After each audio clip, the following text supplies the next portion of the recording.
It happened a few days ago. Me and my family went to a vacation house owned by my uncle. I had a great time there since I got to spend some time playing with my siblings in the clubhouse. One day we decided to visit the local mall, which was about 15 minutes away from where we live. My uncle's family went in another car, and we went in our own. We didn't exactly know where the mall was, so my sister sent us the location, and we followed that. Suddenly, our car stopped in the middle of the road. Fortunately, nothing bad happened, and we somehow managed to park our car beside the road.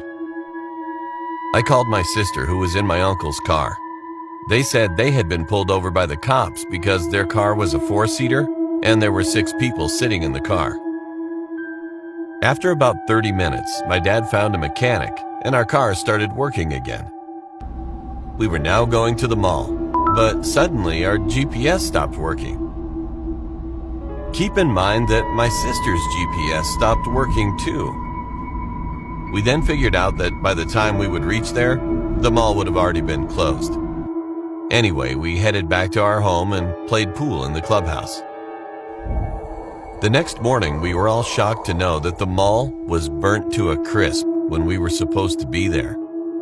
There were around 50 people dead. To this day, I think what would have happened if our car didn't stop where it did, or if the GPS hadn't stopped working. It still gives me chills.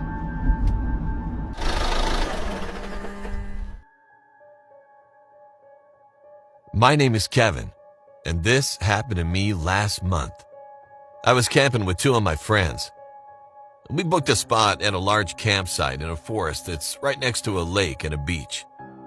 On the second night of our trip, I woke up from my sleep to use the bathroom. The bathrooms were located in their own individual building, and to get there, you have to walk down a dirt road through the forest. While I was walking to the washrooms, I felt like I was being watched.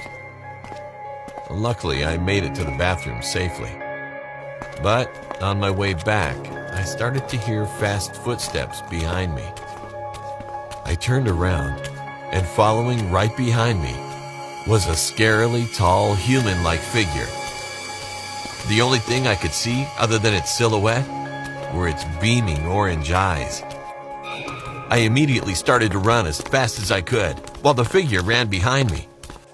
I cut through some trees and bushes and hid so that it lost my tracks. I eventually made it to my tent, but I decided to quickly peek out to see if the creature was gone. To my surprise, I saw the tall figure walk to the lake's beach and start digging a hole in the sand. It then sprinted off into the forest.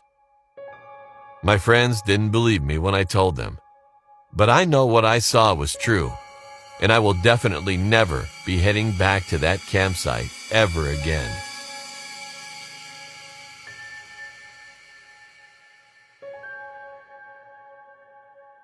I wanted to share my horror story experience with you. I cannot tell you my name because of privacy issues. You can just call me Maybeth. I'm 13 years old and this incident happened to me recently. I had gone to live with my grandmother for summer vacation. My grandmother lives on the city side in a big house in which my 9-year-old cousin John also lives. My cousin has a habit of teasing me. It was nighttime and I was sleeping in my room. It was 2 a.m. In my room there's a big window that faces the outside of the house, in which I could see the garden and a lot of trees.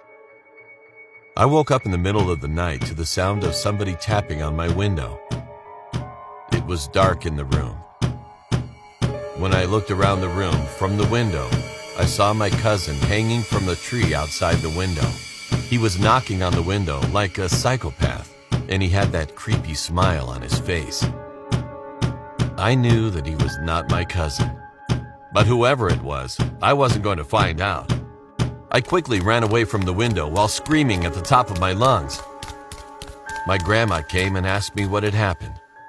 I told her all about it, and she said, "You should not worry too much.